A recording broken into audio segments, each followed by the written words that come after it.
board, is there? Thank you. Thank you so much. So here is our impermanence chant, and we haven't done it in a while. Thank you, Carrie. We haven't done the chant in a while, and I want us to revive it for everyday practice. So take a screenshot of this if you don't have it. We will have some here on Saturday. Why? Because this chant invites us to see life from that 60th floor view, that everything is in its arising and passing, in its creation and in its dissolution. Simple words like appearing and disappearing.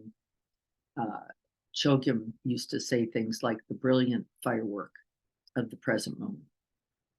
Just captured that one crystalline, amazing, like perfect snowflake, never to be repeated, never to be seen again.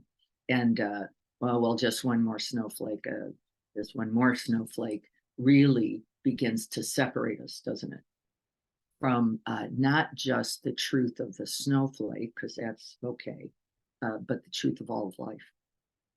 That you too are that unique arising, that you too are the Buddha nature manifest this moment. And if you're not careful, you get caught up in all the snags, right? All the hooks. What are they? Past and future. But what about this? What about that? What about, right?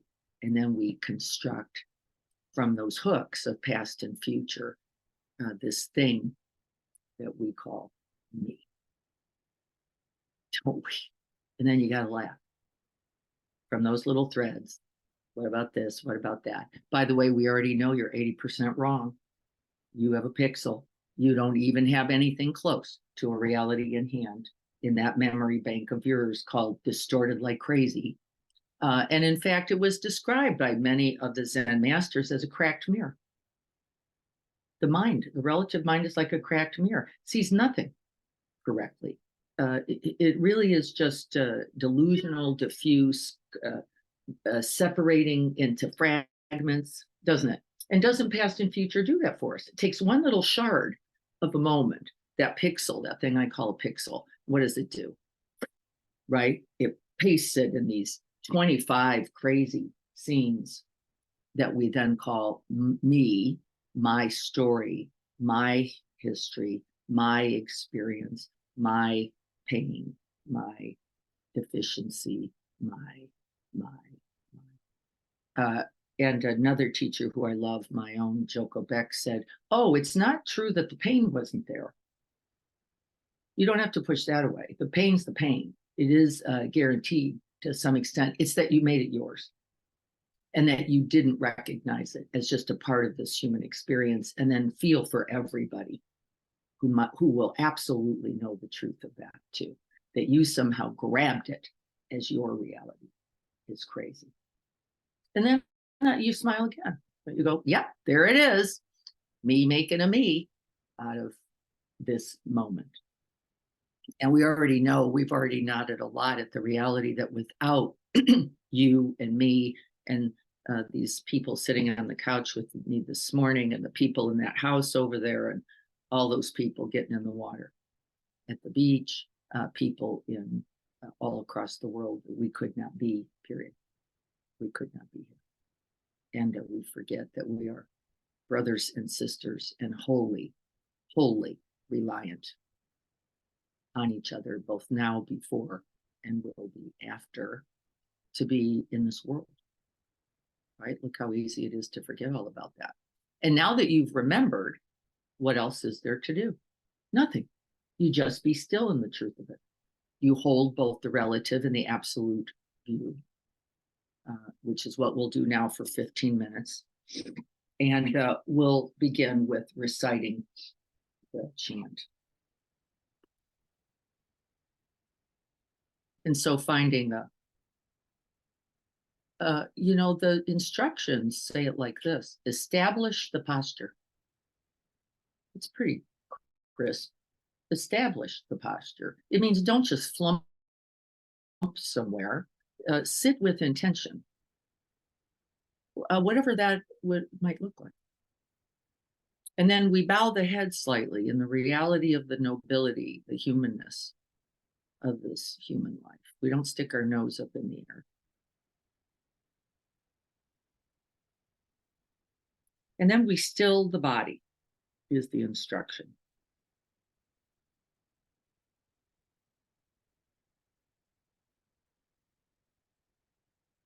And then open to include the experience of the whole body breathing. Now, that's an interesting instruction to me because it doesn't say laser beam in on the chest, the diaphragm, or the belly at all. It says feel the sense of the aliveness of this whole body. And I love the instruction because it doesn't require all that big effort. It happens naturally. Can you tell? If you're just still for a second, the draw is completely into the breath, the movement of the body, the felt sense. And then it says abandon the ideas about it. See if you can't feel the reality of your aliveness, however it's manifesting and revealing itself right now.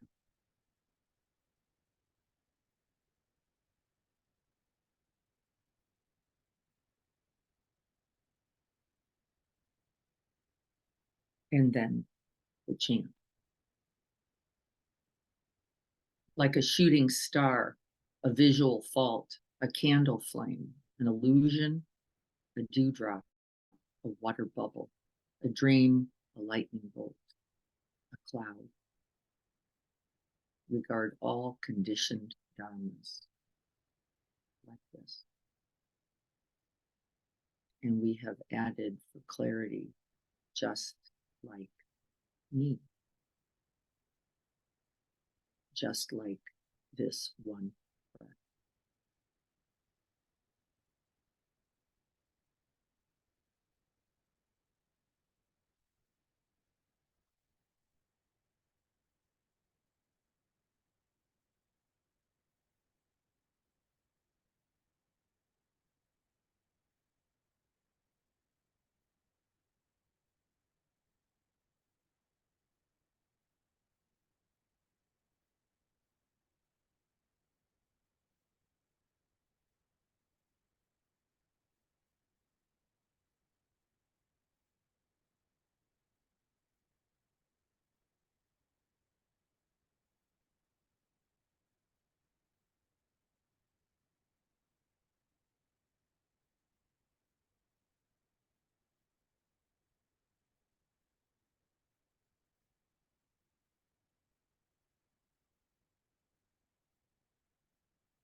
Making contact with this one breath. Seeing if you can't give the whole heart mind. Inviting bare attention, direct experience, full felt contact, just this one breath. Relative truth. This breath rising like this in this spot.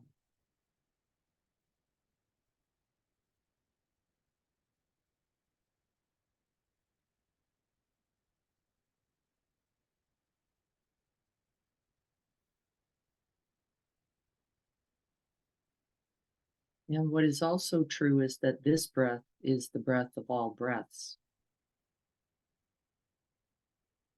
This breath came before you. This is your mother's breath, your father's breath. The breath of your friends, your colleagues, your family, your tribe. The breath of all of mankind, all of humanity. This one breath.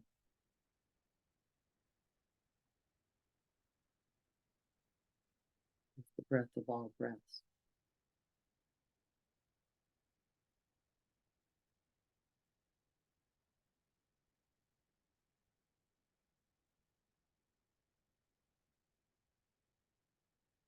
And how is it breathed?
And then we can open to the relative truth of sound.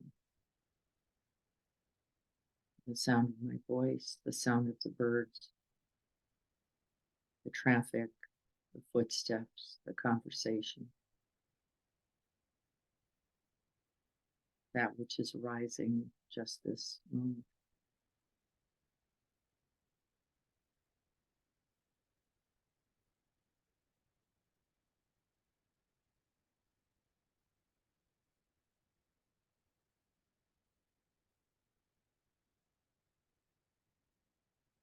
And this sound is not independent of all sounds, but completely interconnected, completely apart, not separate, not distinct, each reliant, each word, each sound reliant on all sounds throughout all time. And then just this one.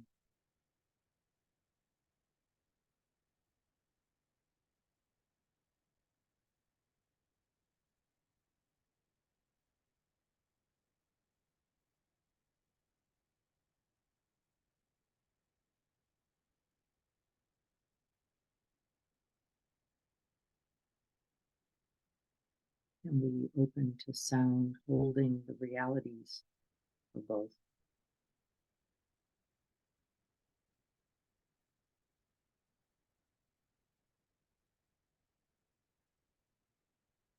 And can we hold the silence in the same way?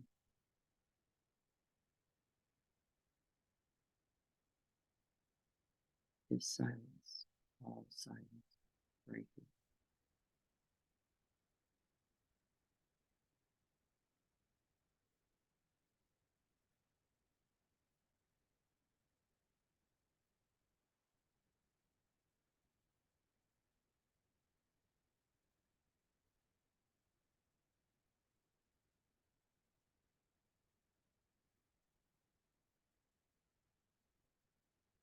Then we can open to thoughts, just this one thought about thoughts. A purely your own, unique, never thought before.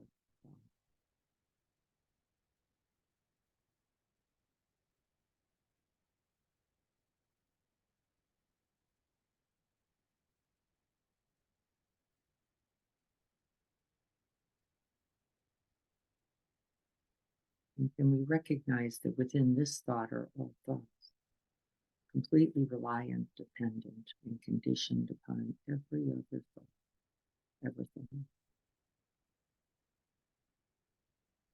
And that this thought predicates every other thought that will ever be thought.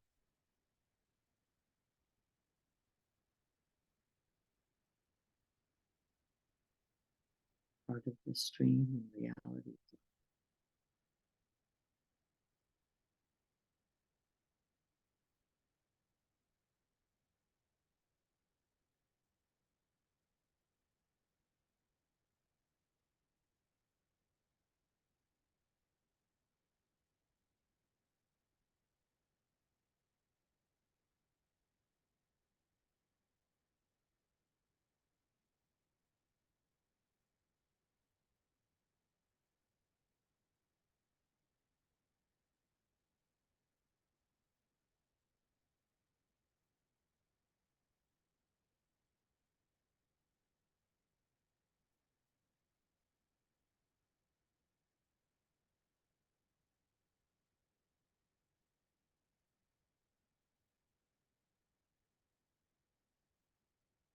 And then we can consider this morning sky itself,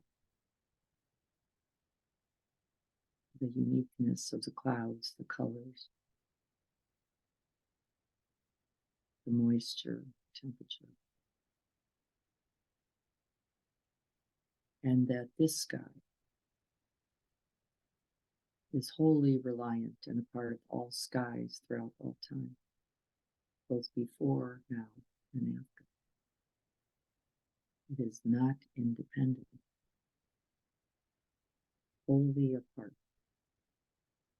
This sky, the sky that all beings have gazed upon in this lifetime, and then in all lifetimes.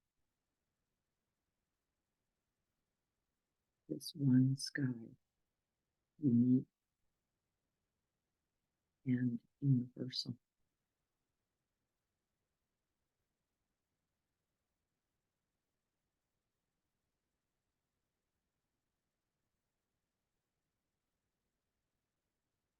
One is not more true or real or right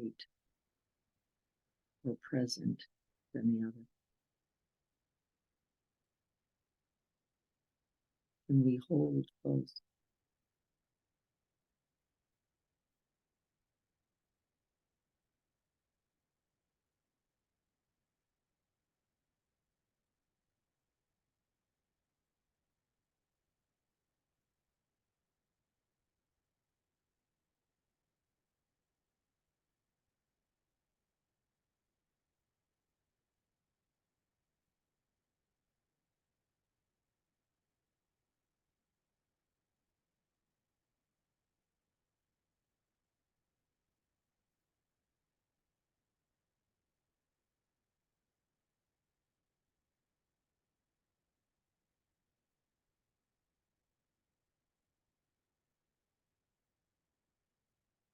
Every being on this earth, every plant in the ground, every fish, every bird, every mountain its own, and not independent of all other beings, all other mountains, but a part, a continuation.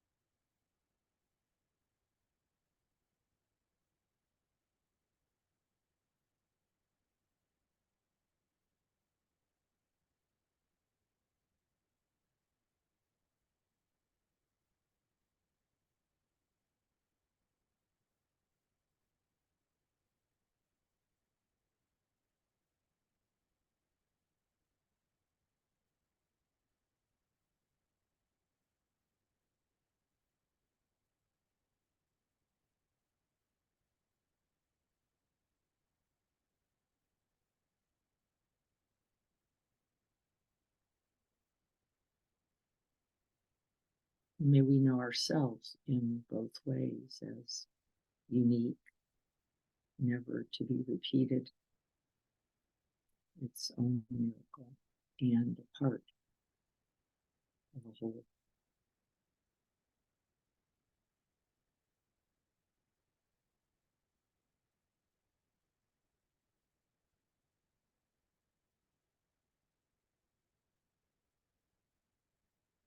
This is the definition of right view,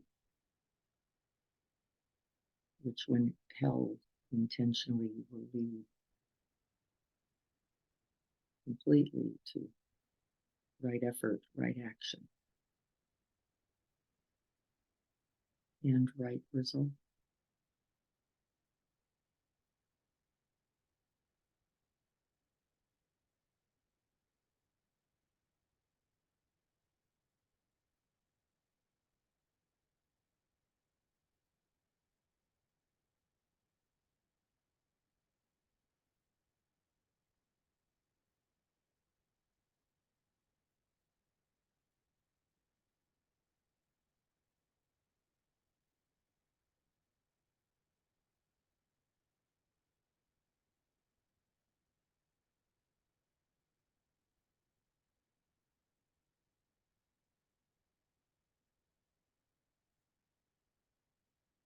Ending the suffering then in the whole world,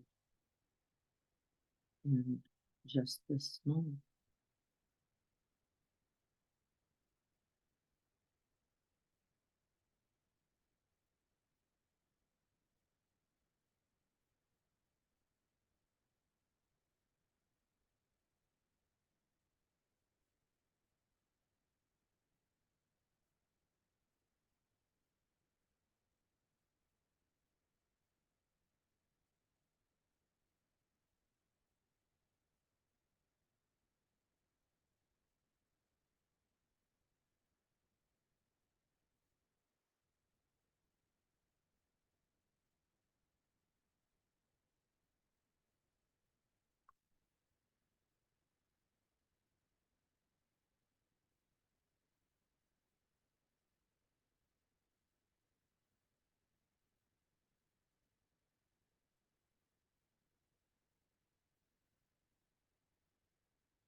Oh, right.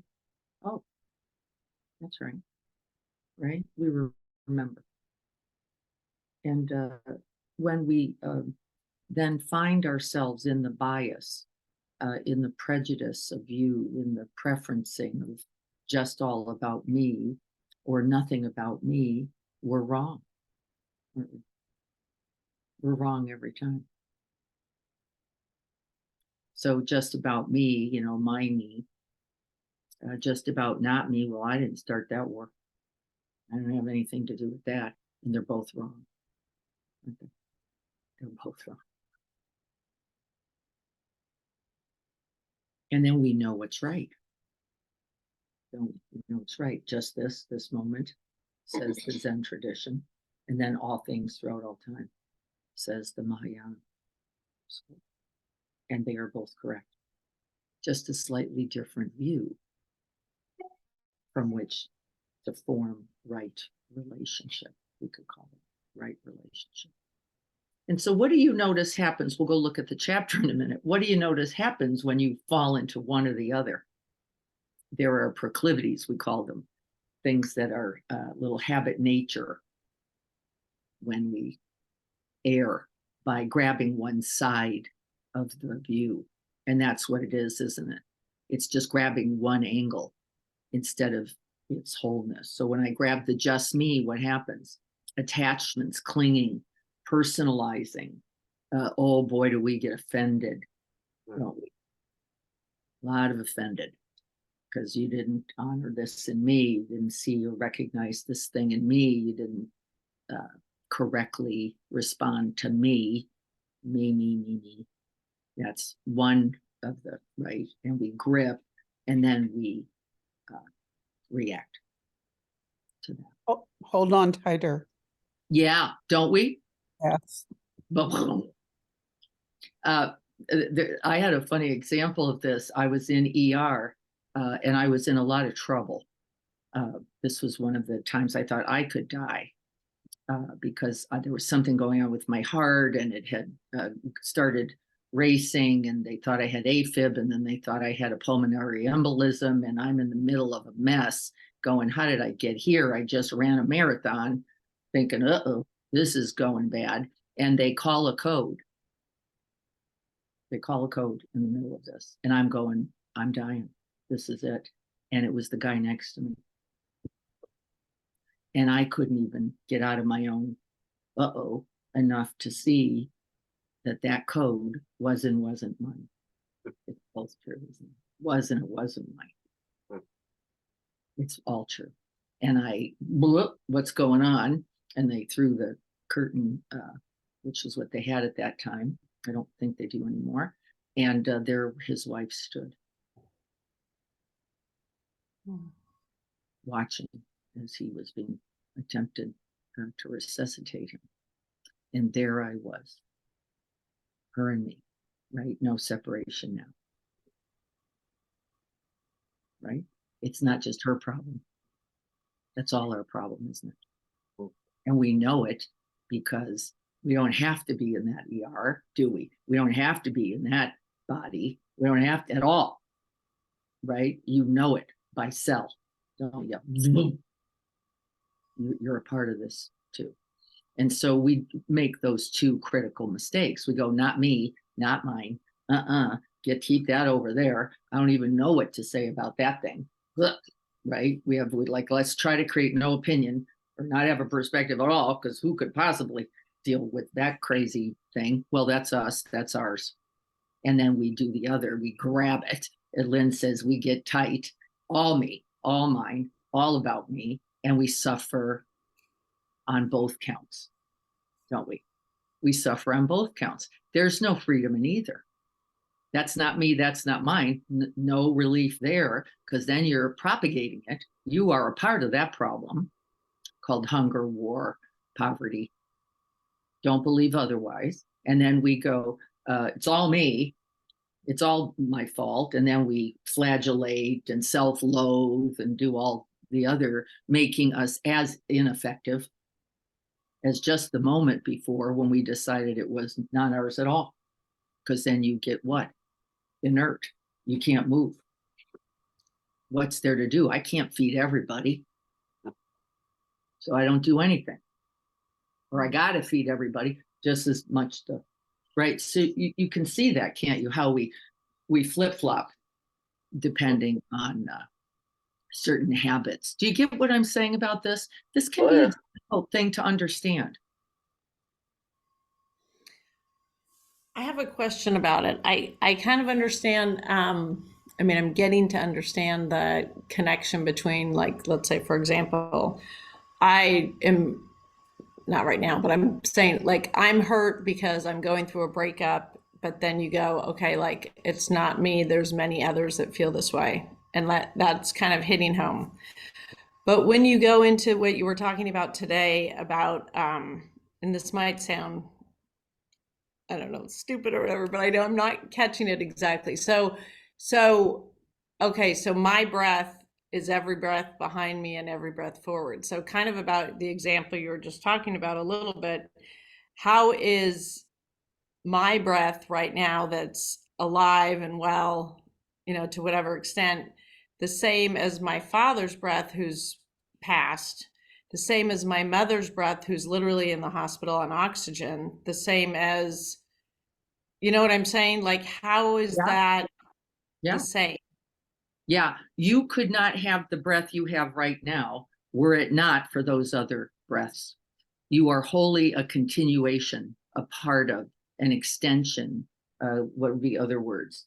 A continuance. But of my family's breath, or like, what about, somebody in the Gaza right now who's being killed? I'm part of that breath. Yeah, all breaths throughout all time. Yeah, you don't That's a see hard that. one.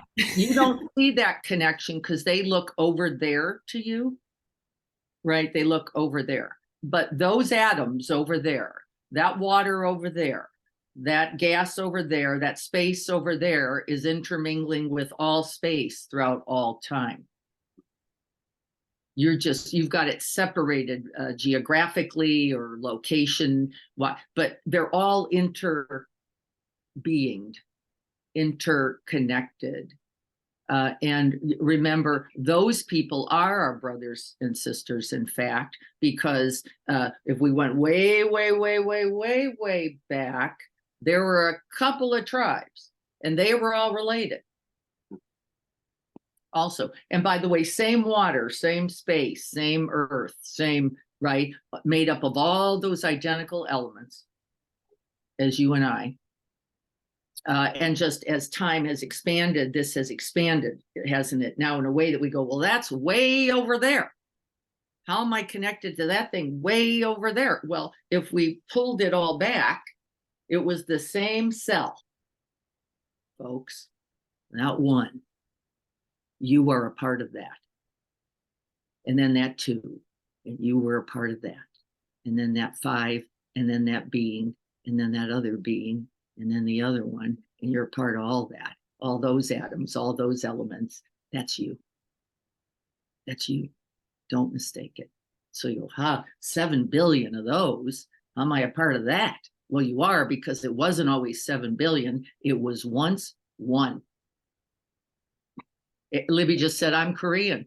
She took the genetic 23andMe or what, the thing, and she shows up Korean. And we're like, Korean? Who's Korean? Well, guess what? Her grandparents aren't Korean. Their grandparents aren't Korean. Their grandparents aren't Korean. And their grandparents aren't Korean. But if we went back about 20 more grandparents, guess what? Somebody's Korean. And not just one. She's got a tribe of Koreans in there. She got a whole tribe. She got all the Koreans throughout all time right in there. In her, right? And she goes, I don't know. I guess well, that's because actually we're everything. If we really reeled it back, we'd be everything. And then we wouldn't be English and Italian and Spanish, and right, we wouldn't be from Wales or for Cornwall or right. I'm saying this because Rich is sitting in front of me as the example, right? We go, I am everyone is what you would know. That's what you would know. And then what's the point of that? It's not a great idea. What good is an idea? How do you live that? If I am everyone, and this one, says the relative and the absolute, and this one. Because if I'm everyone, I don't have to do anything. I just rest in the everythingness of it. No, you can't. Because I got this moment in this time with this body, these resources, this privilege, this beautiful day, this. And how do I live that? Yeah. And you hold both, it says. Non-dual. That's the definition, by the way, of non-dual. Nobody gets what it really is. It means hold them both. The big O and the little one. And then what's the point of this book? How then do you live from the book? Right? You feel for all beings and you allow your experience, recognizing this isn't just me, this isn't just my genius, and it's not just my crazy. Right? Felicia, you get the idea? Yeah, you're just looking at it from here, going, well, that finger looks a little independent of that one. Not really, it's all a part of the hand. And that hand is all a part of this body, and this body is all a part of all those bodies that came before me, which reels us right back, all the way back to one body and then two.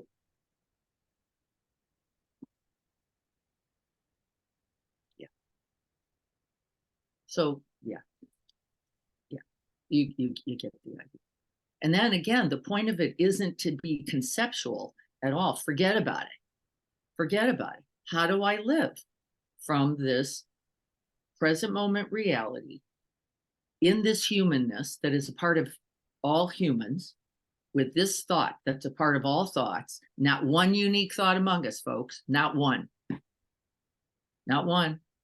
You didn't have it. It's not, no, it's not yours. It's the conditions arising of that thought. Do you know when Alexander Graham Bell supposedly discovered the telephone, wasn't it? Was it Graham Bell, I think, who did the telephone? Do you know that we're 40 something other patents around the world for the telephone? Why? Well, that collection of knowledge, causes, and conditions arising, right, that went, oh, that, it wasn't just him at all. At all. By the way, this is happening every day in every way. Right? Was nothing about, he just had a set of, he was studying a set, and so were a whole bunch of other people. So we get the idea, I think. Okay, let's go look at the chapter a little bit. So the chapter 9, I'm going to see if I can't get through 9 and 10 a little bit today, is this concept of the two truths. That's the relative and the absolute. And Pema starts by saying everything has two levels of truth. And really, remember, I'm saying from a non-dualistic point of view, can we invite both in a moment before we think, speak, and act? Because it will be more skillful. It will be more whole than just about me in this moment. You could never have an argument. You just couldn't do it. You'd go, yep, just like all of us. Cranky like that, like we all are. Wouldn't you? You'd go, what do you, well, I can now just respond to cranky because I know cranky. And then you go, oh, I'm sorry. Or you're tired or lonely or hungry. Or whatever's happening with you. You couldn't do anything else. If you remembered me and you, and then all beings, what if we said that before we spoke? Me and you and all beings. Why don't we practice? Because we're going to have Thanksgiving now where you're going to go, Mom, I've said that to you 5,000 times. Mom. And now I'm saying it again, Mom. I think I'm going to kill myself here in a moment because I can't believe I'm having to repeat this one more time. And you go, wait a minute, me and you and all beings who can't hear, who didn't get it, who are distracted, who get confused, who are 88 or 28. And then what would you do? You'd only have compassion. You couldn't do anything else if you really got it, could you? So me, like me, and you, and all beings. What if you said it first? Let's practice that.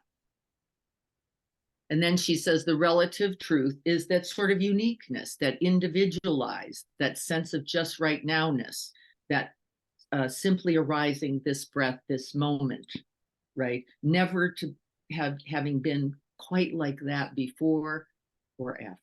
Just this one unique present moment. And I think of snowflakes or each flower, then really, right? The same rose, but each bloom.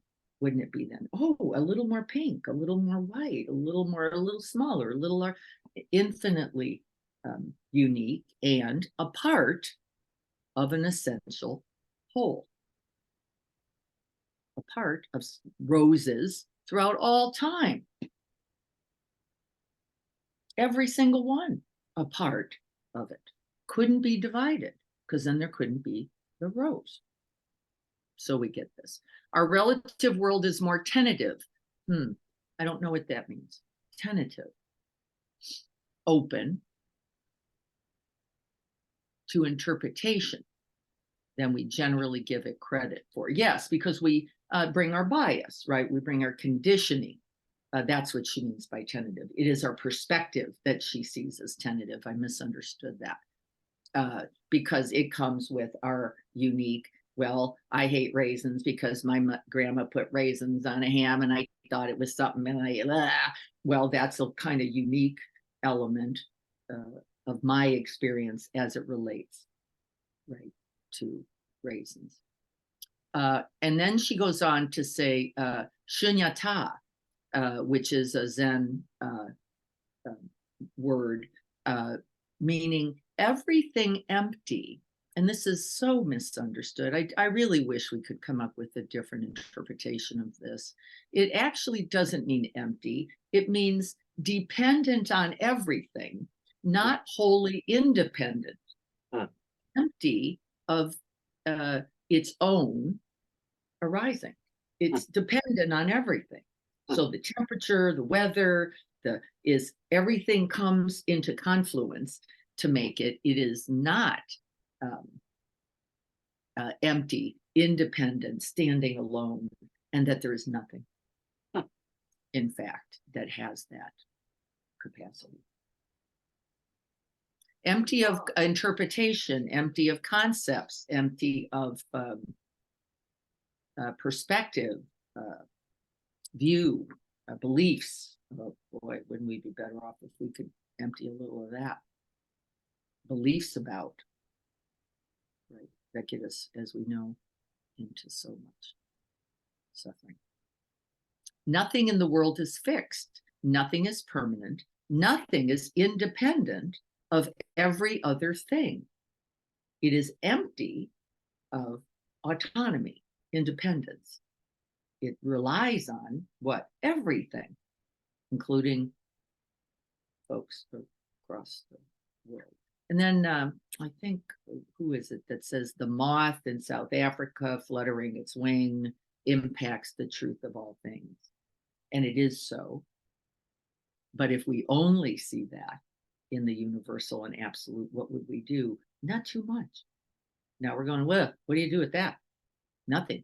And then you go into, right, powerlessness, helplessness, going, well, I can't influence that bird and the Amazon eating the moth. What's the point? And that's absolute view only, instead of what's arising, though, right here. And it's arising right here. And we all have to be very careful about that. Absolute truth refers to open, unpinpointable, I love that word she threw in there, nature of the world and everything in it, ourselves, other living beings, the environment, everything. Absolute, because it doesn't depend on anything else to be true. Absolute, because it stands independent of all that is arising. What is that? Awareness alone. That which holds everything, but is not perturbed, is not shaken, and is not altered by the relative. It doesn't mean it doesn't respond, though. This is a mistake.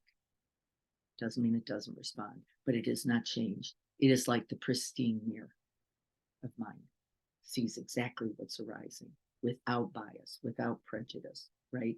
Just sees it. And then, right, people go, yeah, but then if it doesn't have condition in it, it wouldn't respond. Well, no, it would only respond.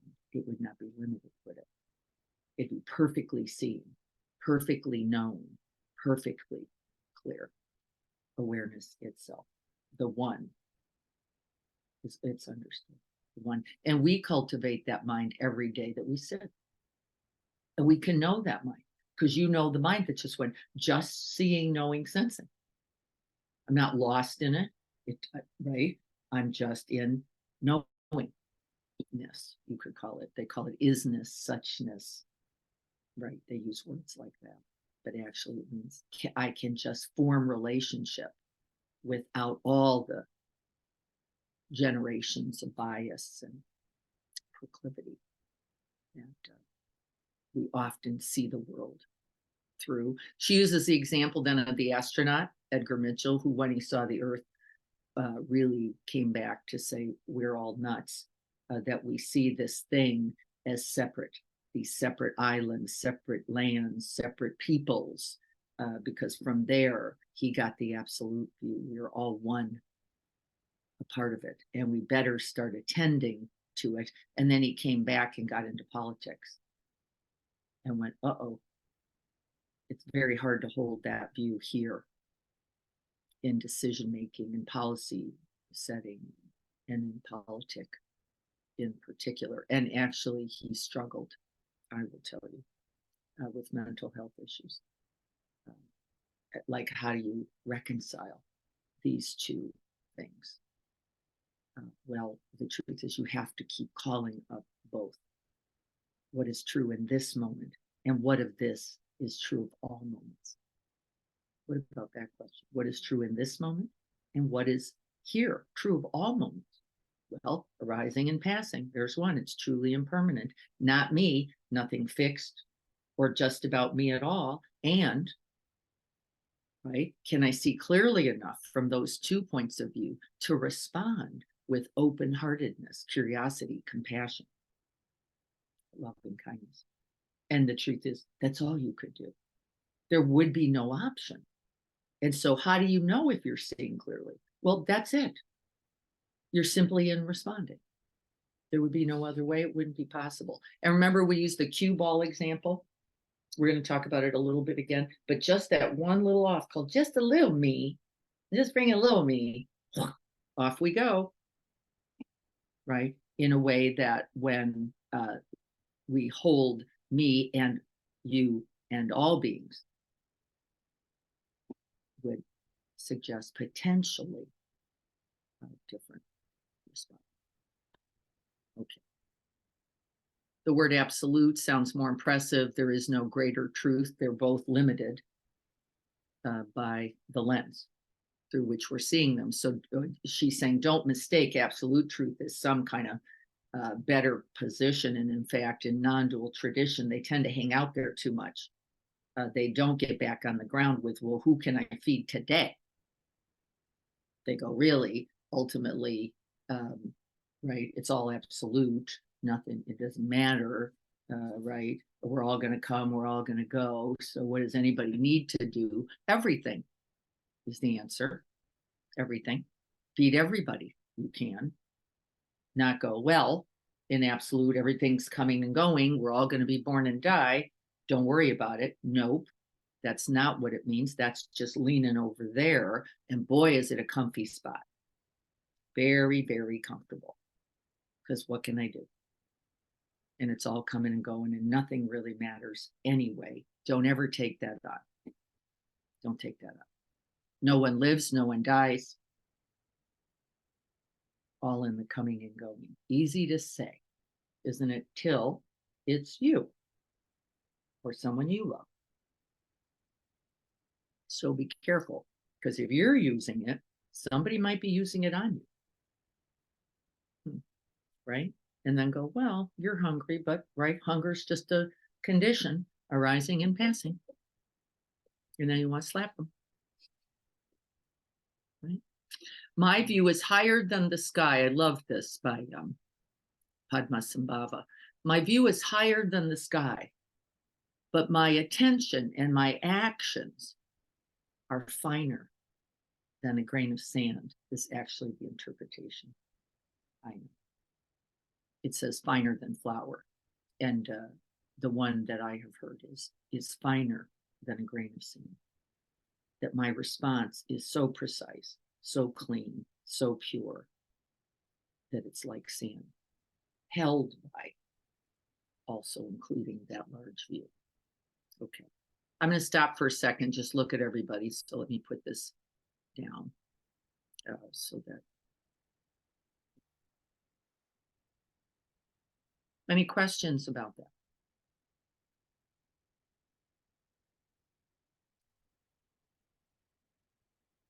Get the idea a little bit.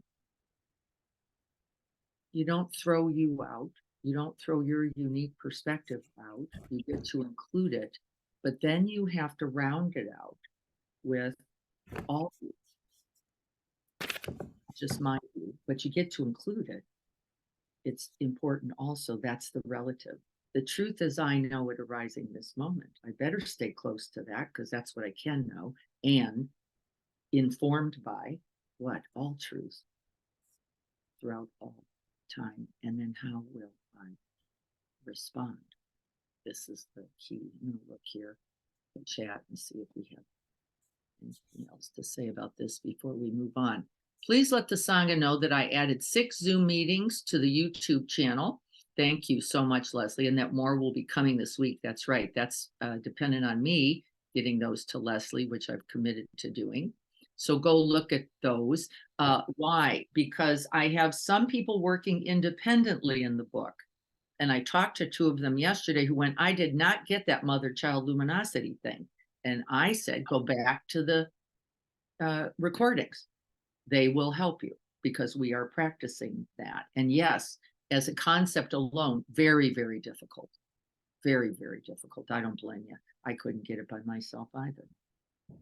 So just know that they're there and go back to them and play them. Tanya, holidays are always that blessings of reminders of our practice. Yes, time with family, time in connection, time in the real, right? And then time with the challenges, because right, everyone else's proclivities that we're going to go look at, their habit, mind, nature, their fears, their story lines, right? Bumping right up into yours. No problem. Not a problem until you go, this shouldn't be happening. Why couldn't she hear me? I was looking right at her. Said it the 15th time. I can't believe you're still going, what? Right? And that's not a problem. Right? Not necessarily. Not unless you made it about you. Dennis, when I am really empty, I am really opening up to discovering. That's right. You are like that pristine mirror. In our openness, both to ourselves. Remember, the mirror doesn't just shine that way. It shines in both directions. What is true, and then opening. Me, you, and then all beings. And so, yes, that is completely right. Thank you for that. Let me go back to the chapter and see if I can't help you guys see that a little better. I apologize. I don't think you can. Can somebody shout out whether they can see that chapter 10? I can't see the screen here. Can you see I'm not that? able to see it. Okay, I didn't think so. Thank you. Yeah, I can't see it either. Got it. Let's see if we can't. It's because it's disappeared. That is how that happened. Let me try it one more time. My computer's old, and so when I get something on the screen, I can't get to the other screen easily, because that's just called, iteration computer. There we go. Let's see if we can do it now. I think so. Yep. There we go. I got to move things around a little too much. I'm sorry about that. Here we go. Let me open this up. Can you see it now? There it is. Okay. Yay. This is propensities. We're going to go over this, and then we're going to have a real opportunity to look at our propensities during time with family, time in pressure, time feeling like I've got to get it done. It's got to go like this, right? Our propensities are our habit natures. And I used the example a couple weeks ago of a cue ball, that if you hit it perfectly, it would never hit anything. It would just move perfectly, continuation throughout space, no obstacle, no obscuration. But our habits, by our habit nature, put the English on the ball, right? A little crooked, a little off, a little. And then because of that slight, even momentary offness, the next thing it hits gets a little more off. I don't know if anybody plays billiards, but we come from a family of hustlers. So we got that going for us, right? A little off, and then a little more, and then a little more, and then a little more. And well, what's beautiful about that is then there can be that pure thing that can also then help offer correction to that. Your non-reactivity, let's say, your pristine mirror can actually be a part of the antidote. Because then what would you say? Well, you wouldn't, somebody were to be snarky, you wouldn't be snarky back. You'd just be holding the mirror, Dennis said, of emptiness, openness, holding them in it. Yeah, knowing. I already know where that comes from because I know my own snarky. And then you could only respond to it as I know, you, me, and all beings. in our snarkiness, right? And the last thing you would be then would be snarky. You couldn't do it. Not if you really saw it, as Dennis said, empty, open. You could only reflect it. And that's a certain type of beautiful holding. So these propensities are little neuroses, little habits, little tendencies. What else could we call these? Little Behavioral habits, yeah, automatic responses, reaction. You couldn't call it trigger reactions. trigger conditioning. Rich says yes, right? Our conditioning. Recognizing them is actually the beginning to unhooking them. Recognition alone. Nobody likes this truth because you have to bump into that about 100 billion times. And then everybody says, except what good is it? Because I'm still doing the same stupid thing. You are not. It is not true. Yes, it still looks like you're eating caramel corn, but you're not actually eating it the same way. You're eating it now. I know this person with the mind of, I'm not sure this is good for me. Why am I really eating it? I'm not even hungry. This isn't even tasting good. Did I need to eat the whole bag? That happened for years. Years. Now the habit one, because every time I ate caramel corn, especially if it was warm, I thought of my dad. And I loved him. Yum, yum, yum. Right? Now I finally saw that, which is, wait a minute, this isn't about the caramel corn. This isn't about the eating. This is about a memory. And also about love. And I already have that, even if I don't eat the caramel corn. No, by the way, it doesn't mean I never eat caramel corn. By the way, it also means I have no proclivity towards it. I could get it or not get it. It's just a choice. And if I had it, I would never eat the whole bag. I wouldn't eat it. It doesn't mean I wouldn't enjoy the bite I had either. But look at the new relationship. Look what it came out of. 100,000 drops of just get more caramel corn. And seeing it, it's like water dripping on rock. You are, each drop is having its impact, isn't it? Each drop has its impact. It is not true that nothing's changing. Everything's changing. Every drop. You just can't yet. It hasn't just shifted into the Grand Canyon quite yet. Right? And we're all looking for that, aren't we? Where's the big move? Where's the big shift? And what Pema says, and I will say it more strongly than she, look at the aggression of that. Look at the self-hatred of that goes, I've got to be completely different right now. Why? Can I see and hold and feel for myself, and then you, and then all beings who are also caught in this conditioning, in this proclivity. She gives some examples. I didn't love them, I'll tell you honestly, of the Karmapa and the Karmapa with the kids. And he said, just know you're all going to die. And I don't know. I'm not sure that was all that useful to say to a bunch of American teenagers. I would say he got caught a little bit in his cultural context there. And then she uses the Karmapa with that relative statement, but just so you know, you're all going to die. And what will you be left with? And this was and is the truth, the quality of your own heart mind. That's it, the quality of your own heart mind. Because when it boils down, right, to its essence, that's what's there. The quality of your own heart mind. And I would have said heart mind, not just mind. Because even in a confused mind, if we could be kind and loving and compassionate to that, what would it mean?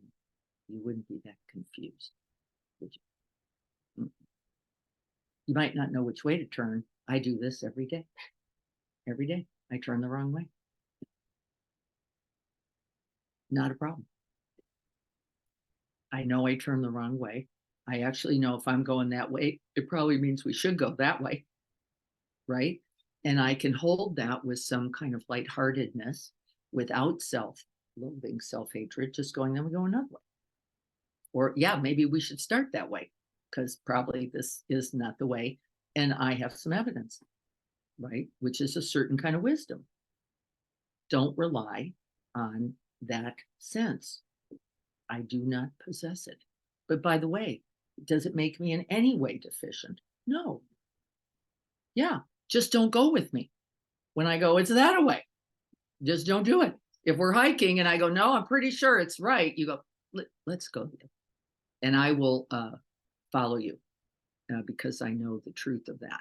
But look at the beautiful mirror of that. I've neither made it about me, neither do I have to be right, neither do I need to get now magically, spatially connected to something at all. Do I? Am I less? No. Is it true? Yes. Perfect. And that's the Dzogchen's model. Perfect. Knowing what you know, knowing what you need to know so that you can act skillfully. And then I don't have to kill a bunch of people in the Amazon going, let's all go this way. Out of what? Delusion. I can just say, let's get the Korean Indian genes in here and try to figure out. Libby's laughing because that's her. She has the ear to the ground capacity. How lovely. Right? Then is that. Then we can count on that. And also not assume that she is responsible for always knowing. Right? Neither is true. So this is really what our understanding. Ken McLeod's understanding, nothing goes through the Bardos. This is that slightly nihilistic, not my favorite version. Because then remember, it goes, nothing matters. It does, you don't have to do anything. We go into the nothingness or the nothing everything koan. I think we have to be careful here because I don't know how to live that without the relative. I'm not sure.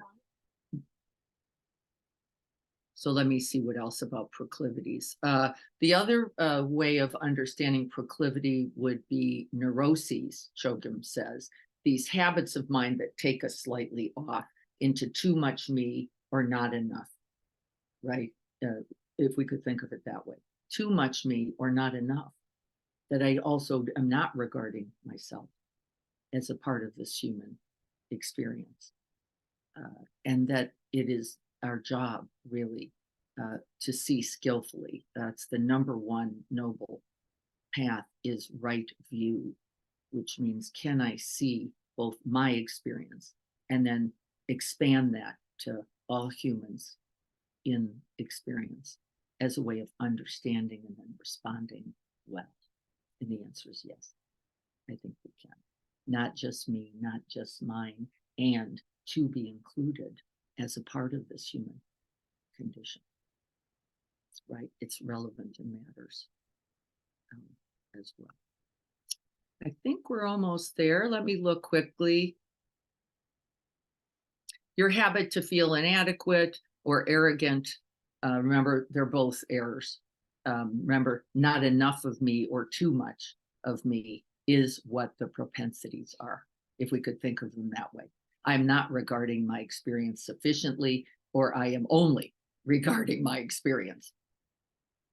Right? And so if I go, this is just me and my mother, who keeps forgetting what I keep telling her, that's really a lot of me, isn't it? And I can also understand, yes, aging like this, a frustration for adult children caring for their parents like this. But now it's not my story.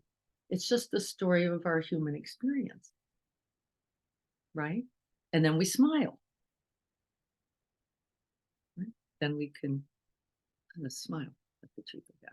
Our unhelpful thought patterns and self-destructive emotional habits, that means reactive, right? Rather than with clarity, with intention, with understanding. And that means you didn't look, you just acted, have undermined us repeatedly. They get in our way. They cause us to go off in the wrong directions. I want us to think about it simply this way.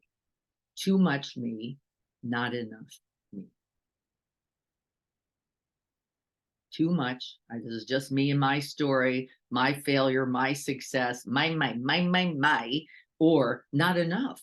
I'm not thinking about my own experience at all. I didn't regard, in my example with my mother, I didn't regard my own adult child fear and pain at the reality that I'm going to lose my connection to her at some point through her death or mine. Right? I get to include both. Don't I? And then how do I hold it if I acknowledge the truth of both? I feel first both. Yeah. Over and over again, we find our way into that right view. Over and over again. And we don't get to rest in the last one. We have to wake up again then this moment. And I think that's where we all sometimes go forget about it, because over and over and over. Yes, why each moment you need. We can't go to sleep. One of Pema's teachers called these propensities beautiful monsters. Beautiful monsters. Too much me, not enough me. You are neither too small, right, that you have to be so big, or so big that you don't get to consider yourself in reality of this life. Okay. We're going to go on next week to feel what you feel. I love this because we're going to use all emotions as the teacher. All emotions are the teacher of the present, not to be disregarded. And I love that. Okay, I'm going to check in. We're already at 8:31. Thank you all for your patience. Anything else? We're going to be practicing then, like me, like you, like all beings. That's number one. Can I recite this before I make a response? Just like me, just like you, just like all beings. Here we are. That's number one. And number two, is this too much me or not enough? Have I disregarded either of those sides of the truth? I don't have to get rid of either. Can I recognize my humanness and the uniqueness of this moment, looking just like this? And then how will I respond? And so we're going to hold those both. I'll write that a little bit because I think it'll be hard to hold for us. But if we could think about it in those simple ways, that would be the practice, wouldn't it? That would be the practice. All right, everyone. Let's put our hands together if we could for just a moment. And we're breathing this one breath. And the one breath connected to all breath.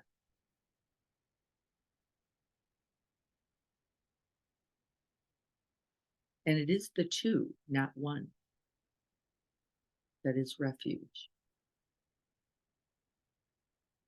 And the two, in fact, is the great one. May we all be filled with loving kindness, with compassion, with wisdom and equanimity. And may we all be well. May we be peaceful and at ease. And may we be happy, truly.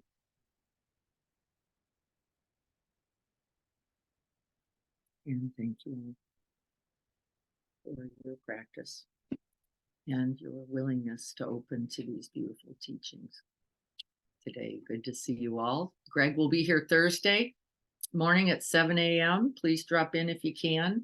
And we'll be in the garden on Saturday to talk about gratitude and generosity and how they come right out of making contact with suffering. Right smack out of it.